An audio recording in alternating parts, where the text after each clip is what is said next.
बिस्मिल्लाहिर्रहमानिर्रहीम। ये acceleration due to gravity के न्यूमेरिकल्स हम कर रहे हैं, आसान है, थोड़ा सा बस दिमाग लड़ाना है। पहला क्वेश्चन है, बुक की प्रॉब्लम नंबर 2 है और ये एज इट इज़ एग्ज़ाम में आई भी है। अभी आप लोगों ने पंखे चला दिए तो पेज उड़ रहे हैं। 2002 प्री इंजीनियरिंग में आई भी है। क्वेश्चन क्या है? The planet Jupiter has mass 314 times of earth. Jupiter का मास, तो ये हमने पहले भी देखा था, प्लैनेट के मास को हम जाहिर करेंगे कैपिटल एम से, और जे लगा दिया जुपिटर का, वो 314 टाइम्स है। टाइम का क्या मतलब होता है? मल्टीप्लाई। 2 टाइम्स का क्या मतलब होता है? 2 से मल्टीप्लाई कर दो। 3 टाइम्स का क्या मतलब होता है? 3 से मल्टीप्लाई कर दो। 314 टाइम्स है किसका? किसका? अर्थ का। तो 314 times of mass of earth and radius 11.3 times. Radius 11.3 times है अर्थ का, यानी अर्थ के रेडियस का। करना क्या है? Find acceleration due to gravity on surface of Jupiter. Jupiter पे एक्सेलरेशन ड्यू टू ग्रेविटी की वैल्यू क्या होगी? तो जी ऑन जुपिटर निकालना है हमने। थोड़ा सा हटा दो बस। जी ऑन जुपिटर अभी खुल जाएगा। चलें, तो जुपिटर में हमने जी की वैल्यू निकालनी है। सिर्फ जी तो है, वो सरफेस ऑफ अर्थ है, तो इसलिए इसके साथ भी जे लगा दिया कि value of g on planet Jupiter. Solve कैसे करेंगे? हमने कहा ये हमें पता है कि सरफेस ऑफ अर्थ पे जी की वैल्यू है G M E upon R E square. कल भी मैंने आपको बताया था प्लैनेट चेंज हो जाए तो वैल्यू क्या होती है? चेंज होती है। तो जुपिटर में क्या होगा? फॉर्मूला तो यही रहेगा, कैपिटल जी तो यूनिवर्सल कांस्टेंट, इसकी वैल्यू चेंज, मास ऑफ अर्थ की जगह mass of Jupiter, radius of earth की जगह रेडियस ऑफ जुपिटर, तो ये जी ऑफ जुपिटर बन गया। अब हमें मास ऑफ जुपिटर और रेडियस ऑफ जुपिटर गिवन है, हमने पुट कर दिया। Mass of Jupiter 314 times mass of earth, radius of Jupiter 11.3 times radius of earth. तो जो नंबर है, नंबर को पहले लिख लेते हैं, यही तरीका होता है मैथ में। 314 पहले आ गया, जी और एम ई बाद में आ गया। 11.3 का स्क्वायर लिया, 127.69 आया। आर ई का स्क्वायर आर ई स्क्वायर। अब उसने आपको एम ई और आर ई की वैल्यू दी है। अब आप एम ई और आर ई की वैल्यू पुट करके इसको सॉल्व करेंगे तो आंसर तो आ जाएगा, लेकिन अभी कैलकुलेशन लंबी हो जाएगी। तो अक्लमंदी क्या है? ये पूरी चीज़ क्या बन रही है? ये तो जी बन रही है। तो इस पूरी चीज़ को हमने लिख दिया जी, इसको इससे डिवाइड कर दिया, 2.45 आ गया, और जी की वैल्यू 9.8 होती है। तो इस कैलकुलेशन से हम बच गए। ठीक है, 9.8 से मल्टीप्लाई कर दिया, आंसर आ गया 24.01 मीटर पर सेकेंड।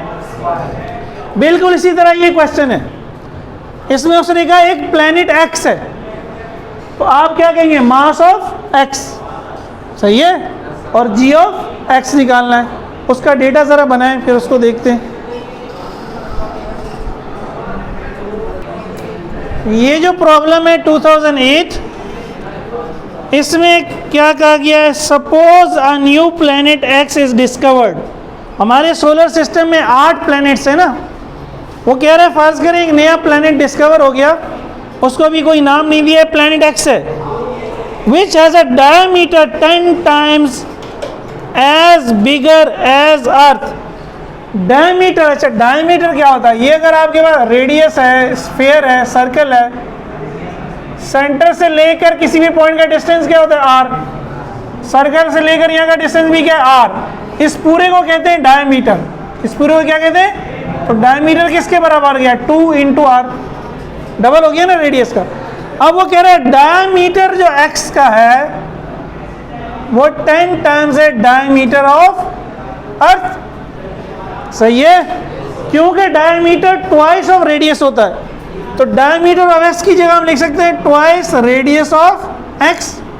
इसी तरह डायमीटर ऑफ अर्थ की जगह लिख सकते हैं ट्वाइस रेडियस ऑफ अर्थ। ये 2 यहाँ पे आके क्या होगा? डिवाइड होगा। इस 2 से ये 2 कैंसिल हो गया, तो रेडियस ऑफ एक्स आ गया 10 टाइम रेडियस ऑफ अर्थ। सही है, ये थोड़ा सा उसने आपको कंफ्यूज किया। And a mass 300 times of earth. Mass जो है एक्स का वो अर्थ के 300 टाइम्स है। निकालना क्या आपने?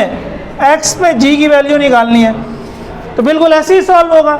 Surface of earth, surface of planet X, Jupiter की जगह क्या आ जाएगा planet X, g X mass of X R of, इसकी जगह ये वैल्यू पुट कर देंगे। आप इस जरा करें आगे खुद। भाई जैसे हमने पिछला क्वेश्चन सॉल्व किया, हमने क्या कहा, on surface of earth g की वैल्यू ये, तो on surface of planet X g of X capital G mass of X radius of X. Capital G अपनी जगह पे, मास ऑफ एक्स क्या है भाई, मास ऑफ एक्स क्या है 300 मास ऑफ ई, तो 300 मास ऑफ ई आ गया। रेडियस ऑफ एक्स क्या है 10 रेडियस ऑफ अर्थ, तो रेडियस ऑफ एक्स आ गया 10 रेडियस ऑफ अर्थ, इसका स्क्वायर 300 जी एम ई 10 का स्क्वायर 100 आर ई का स्क्वायर, आर ई 300 अपॉन 100 3, ये जी हो गया 3 इंटू 9.8 29.4 हो गया। और ठीक है किधर हो,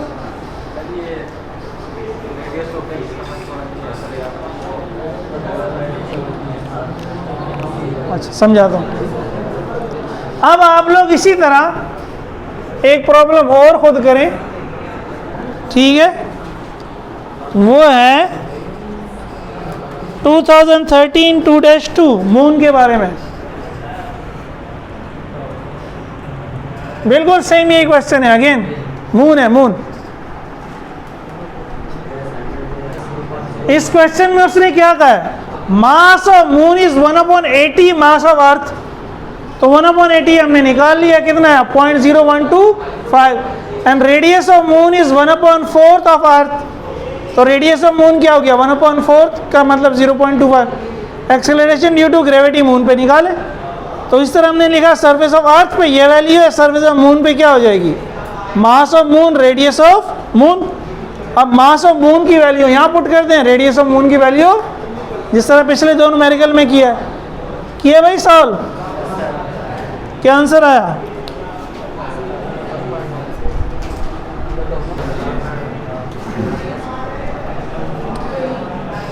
ये 2016 का क्वेश्चन है, बुक की प्रॉब्लम 4 भी है। इसमें देखो उसने कहा था radius of moon is 27% of the earth radius, radius of moon is 27% of radius of earth. Percentage को खत्म करने का तरीका ये होता है, आप डिवाइड बाय 100 करते हैं, परसेंटेज का मतलब है डिवाइड बाय 100, तो ये हो गया 27/100, 27/100 क्या हो गया 0.27, आ रही है अपनी जगह पे। आगे क्या कह रहा है, and its mass is 1.2% of mass of अर्थ, तो मास क्या हो गया 1.2%, अगेन परसेंट को खत्म करने के लिए क्या लगा divided by 100, 1.2/100 0.012 mass of earth. Find the acceleration due to gravity on the surface of moon, surface of moon पे जी निकाले। एक इसमें पार्ट और भी दिया हुआ है, how much will a 424 newton body weigh there, एक 424 न्यूटन की बॉडी का वहाँ वजन का होगा, कहाँ मून पर, तो ये 424 न्यूटन उसका कहाँ वजन है ज़मीन पर, ज़मीन पर हम क्या कहते हैं डब्ल्यू, तो मून पर क्या है डब्ल्यू ऑफ मून। तो पहले पार्ट में तो वो जी निकालना है, वैसे ही जी निकाले, ज़रा वो जल्दी से निकाले, और फिर सोचिए ये 2 कैसे होगा, 2 को भी ट्राई करें।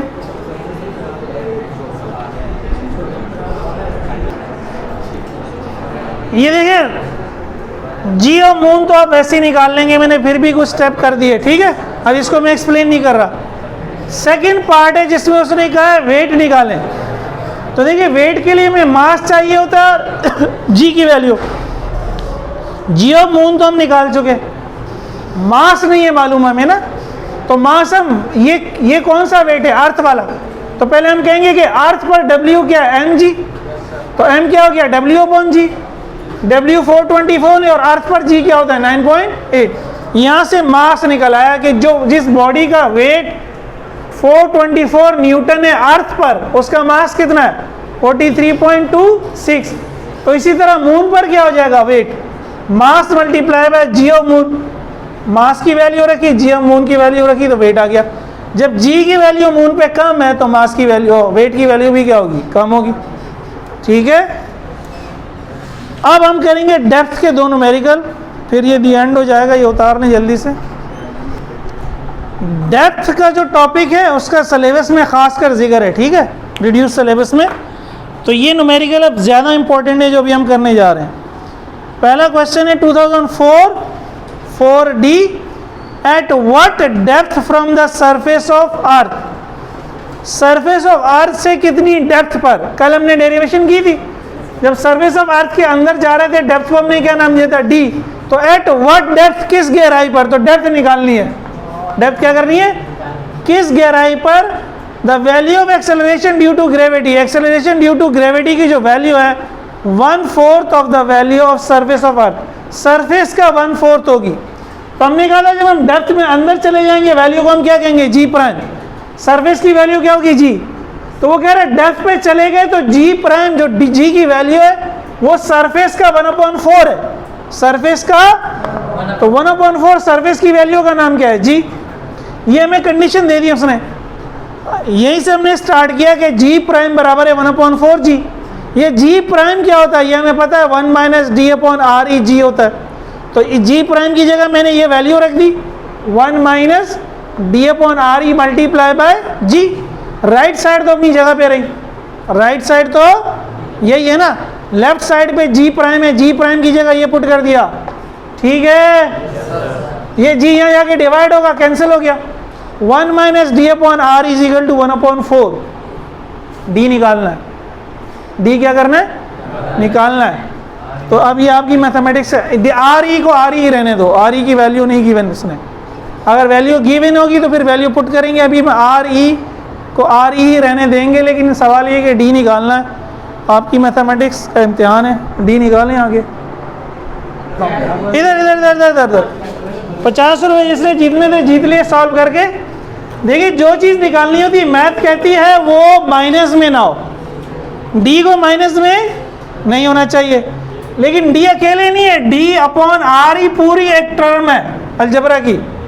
मैंने जो भी ऑपरेशन परफॉर्म करना है वो डी के साथ आर ई भी है जुड़ा हुआ है। अगर मैं इस पूरे को राइट साइड पे ले जाऊं तो माइनस क्या हो जाएगा, प्लस हो जाएगा। तो मैं d/r e को यहाँ ले आया और 1/4 इधर आके क्या हो जाएगा, माइनस में, तो हो गया हल। 1/4 क्या है, 0.25, 1 - 0.25 क्या है, 0.75। क्रॉस मल्टीप्लाई करो, इसके नीचे कुछ भी नहीं है, D 0.7 multiply by R E 0.75 R E, यही आंसर है। आर ई हमें गिवन नहीं है। मैथ पढ़ाओ भाई, मैथ पढ़ाओ। इसी तरह का एक क्वेश्चन है आगे, मैं डेटा बना देता हूँ, आप ये जल्दी से उतार लें। अब ज़रा सुनिएगा गौर से, इस क्वेश्चन को पहले समझ लें। 2017 2-4, the ratio of acceleration due to gravity. जैसे ही वो आपसे कहे रेशो, जैसे उसने कहा रेशो तो हमने लाइन लगा दी। रेशो का मतलब होता है एक चीज़ दूसरी चीज़ से क्या हो रही होती है, डिवाइड हो रही होती है। तो ये कहाँ से आया, रेशो से। किसका ratio, acceleration due to gravity inside a deep mine. Acceleration due to gravity की वो वैल्यू जो एक गहरी कान के अंदर है। माइन किसको कहते हैं, कान को, ये वाला कान नहीं। कौन सा कान, कोयले का कान, नमक का कान, सोने का कान, हीरे का कान, हीरे के कान, नमक के कान खेवड़ा के पाकिस्तान के मशहूर हैं, बड़े अच्छे बने हुए, अगर आप जाके विजिट करें। तो जब हम कान के अंदर चले गए तो जी की वैल्यू को हमने क्या नाम दिया, जी प्राइम। तो जी प्राइम की वैल्यू, उसका रेशो किस है, to that on the surface of earth. Surface of earth पे वैल्यू क्या होती है, जी। इन दोनों का रेशो क्या है, 0.99 है, 0.99। Find the depth of the mine, depth निकाले माइन की, रेडियस ऑफ अर्थ ये। तो देखिए ये जो 1/4 है इसकी जगह क्या गया, 0.99, इसकी जगह क्या गया, यही फर्क हुआ ना। तो ऐसे ही सॉल्व होगा, यानी यहाँ आपके पास आ जाएगा 0.99, 1 - 0.99 क्या हो जाएगा, 0.01। डी बराबर हो जाएगा 0.01 आर ई। आर ई की वैल्यू भी पुट करनी है और वैल्यू निकाल लेंगे, ठीक है। सारे यही स्टेप्स हैं, क्लियर हो गया। ये कर लें, नेक्स्ट वीक इंशाल्लाह मैंने आपको बता दिया MCQs खरीद लीजिएगा चैप्टर के। वो हम करेंगे। उसके बाद हम चैप्टर 1 दोबारा करेंगे जल्दी से, उसके एमसीक्यूज देख लेंगे, सही है। फिर हम चैप्टर 7 पढ़ेंगे, और चैप्टर 7 तो छोटा है, और चैप्टर 8 पढ़ेंगे। फिर किसी पुराने चैप्टर के एमसीक्यूज देख लेंगे, ताकि वो पुराने भी साथ साथ कवर होता जाए।